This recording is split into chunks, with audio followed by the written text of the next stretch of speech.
I think we can do better pa sana. Meron pa kaming, kaya sana yung game. Kaya ma-push sana yung, lalo na yung last set. Maraming glimpse akong nakita na kaya sana ng team namin na mag-dominate pa. Kaso yun, kinulang. And ang ganda nung nilaro ni PLDT, talagang nabasa kami.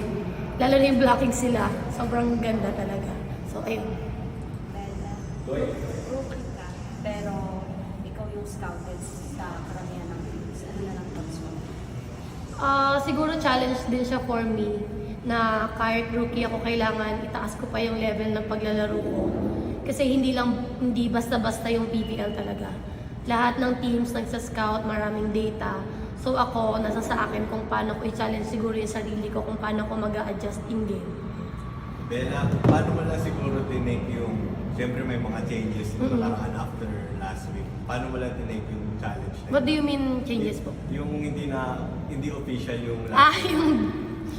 Siguro nung nalaman namin na, yun nga, non-bearing yung game, sabi ko na, ayun, may chance kami na kalabanin ulit yung Choco. Pero syempre yun nga, PLDT muna.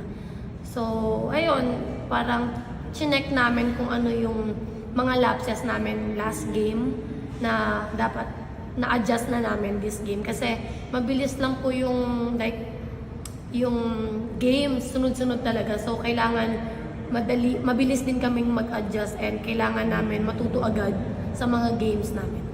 Bella, na-mention mo dati na dream team mo yung PLDT. Pero ano lang yung feeling na nakatapat mo sila dito sa PBL? I'm very happy na hindi man ako sa kanila napunta, na kalaban ko sila. And grabe, ang daming ko natutunan this game na pwede kong baguhin and pwede kong ma-apply next game.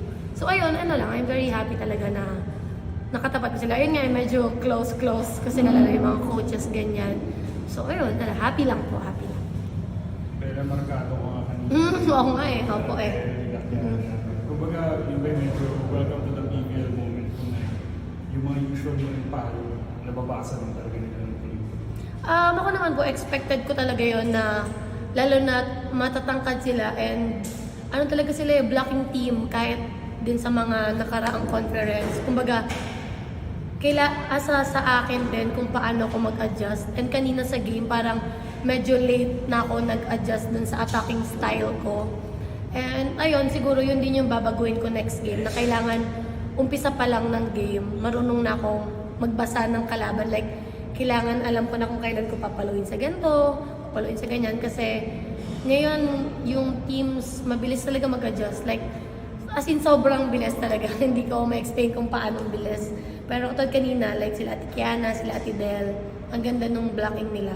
So, challenge sa akin next game kung paano ko masusurpass yung mga ganong mga blockers. Ayan.